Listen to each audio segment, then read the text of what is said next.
స్తోత్రం కలుగునిగాక. ప్రియులారా, మన ప్రభు అయిన యేసుక్రీస్తు నామములో మీ అందరికీ వందనాలు తెలియపరుస్తూ ఉన్నాను.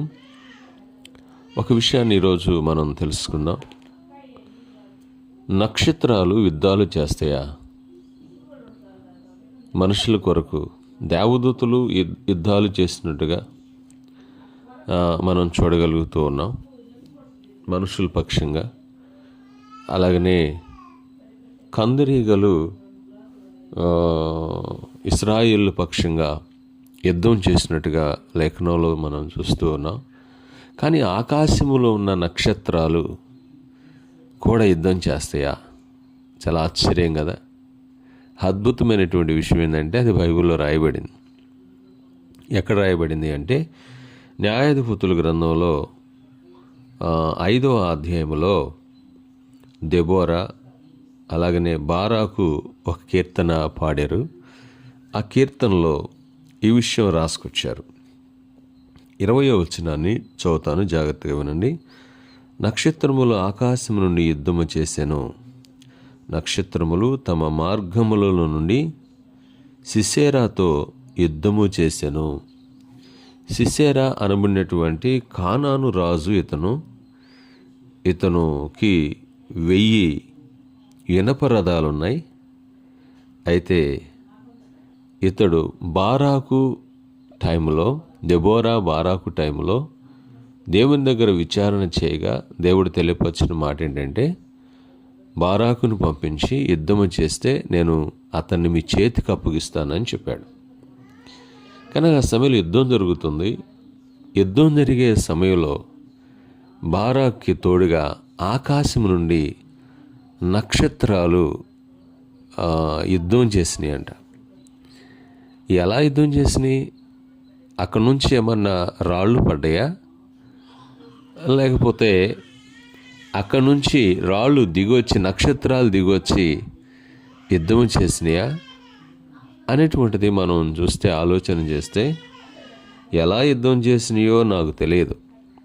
కానీ బైబిల్లో ఇంకొక సందర్భాన్ని కూడా నేను మీకు చూపిస్తాను. ఏబు గ్రంథములో దేవుడు ఈ విధంగా రాయించి పెట్టి ఉన్నాడు. దేవునికి స్తోత్రం. ఏబు గ్రంథం 38వ అధ్యాయములో దేవుడు మాట్లాడుతున్నటువంటి మాట. 38:7 వచనం. ఉదయ నక్షత్రములు ఏకముగా కూడి పాడినప్పుడు, అంటే పాటలు కూడా పాడుతున్నాయి నక్షత్రాలు. దేవునికి స్తోత్రం. ఉదయ నక్షత్రములు ఏకముగా కూడి పాడినప్పుడు దేవదూతులందరూ ఆనందించి జయధ్వనులు చేసినప్పుడు దాని మూలరాతిని వేసిన వాడెవడు? అంటే ఈ భూమికి మూలరాయి వేసి దీన్ని నిర్మాణం చేస్తున్న సందర్భంలో దేవుడు ఆకాశ నక్షత్రాలు అక్కడికి దిగి వచ్చి పాట పాడినాయి అంట. అంటే ఈ భూమి సృష్టి జరిగేటప్పుడు ఆకాశం ముందు నక్షత్రాలు వచ్చి పాటలు పాడాయి, నీకు తెలుసా అని అడుగుతున్నాడు దేవుడు ఏబుతోటి. చాలా అద్భుతమైనటువంటి విషయం ఏంటంటే, ఈ ఊహకు అందనటువంటి, మనిషి ఊహ మెదటికి అందనటువంటి గొప్ప విషయాలు ఈ శూన్యములో దేవుడు చేశాడు. శూన్యములో అణువంత మాత్రం కూడా మానవుడికి తెలియదు. కొంత మట్టికి మాత్రమే తెలుసుకోగలుగుతున్నాడు. కానీ ఇంకా ఆకాశం ఎంత ఎత్తుందని కానీ, భూమి కింద ఎంత లోతుందని కానీ, వెడల్పు ఎంత ఉందని కానీ, పొడుగు ఎంత ఉందని కానీ ఈ శూన్యాన్ని కొలిసిన మొనగాడు ఎవరు లేడు. అంటే ఇది చేసినటువంటి మహనీయుడైన దేవుడు అగోచరుడు, అంటే అంత అర్థం కానటువంటి వాడు. నీకు అర్థం కావాలి అంటే ఆయన చాలా టైం పట్టుద్ది. ఎందుకంటే ఒకవేళ ఇన్ టైంలో మనిషి ముసలివాడే అయిపోయిన టైం కల్లా అతను గమనించుకోగలుగుతాడంటే అంతేం అర్థం కాదు. కొంత మటుకు తెలుసుకొని అది బైబిల్ గ్రంథం చదవటం వల్ల నీకు తెలుస్తుంది. అంతేగాని వేరే గ్రంథాలు చదవటం వల్ల ఏమీ తెలియదు. ఈ భూ సంబంధమైన రాజుల గురించి తెలుస్తుంది. కానీ పరసంబంధమైన విషయాలు తెలుసుకోవాలంటే ఒక బైబిల్ మాత్రమే చెప్తుంది.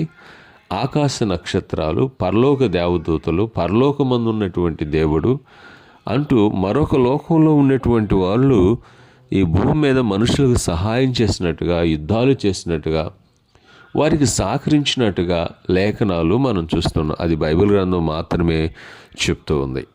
అయితే నక్షత్రాలు యుద్ధాలు చేసినాయి, నక్షత్రాలు పాటలు పాడినాయి. దేవునికి స్తోత్రం.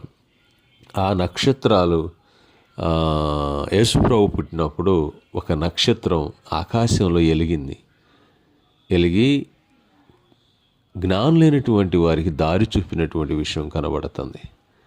యేసయ్య పుట్టినప్పుడు ఎస్పెషల్లీ క్రొత్త సృష్టి ఏంటంటే ఒక నక్షత్రం సృష్టించబడింది. ఆయన మహనీయుడు కాబట్టి కనుక ఆ సర్వాధికారి అయినటువంటి దేవుణ్ణి మనం వేడుకుంటే ఆ రోజు శశీరాని ఓడించిన బారాకు వలె మనం కూడా లోక సంబంధమైన పాప సంబంధమైన వాటన్నిటిని జయించి దేవునికి ఏ విధంగానైనా సహాయం చేస్తాడు. తన కుమారుని ద్వారా నిన్ను రక్షించడానికి తన ప్రాణమే పెట్టాడు. కనుక ప్రభు వైపు చూద్దాం, ఆయనకు మహిమకరంగా బ్రతుకుదాం.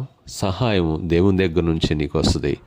బారాకి ఆ రోజున దేవుని దగ్గర నుంచి సహాయం వచ్చింది నక్షత్రాల వలన.